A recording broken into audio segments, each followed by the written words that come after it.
In today's video, I'll be showing you how to get Royal Kingdom mod menu, completely free, and it's working on both iOS and Android.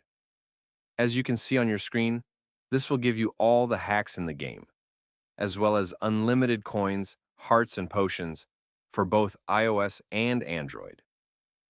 I have a bunch of options right here, such as free booster, unlimited coins, hearts and potions, unlock frame and badge, unlocked everything, and much more.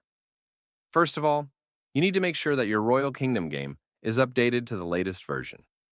To check that, simply go to the App Store and see if there's any update available for the game. If not, then you are good to go. The next thing you need to do is to simply head over to the pinned comments down below.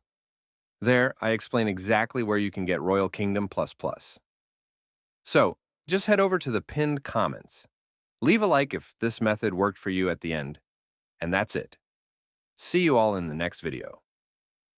Bye-bye.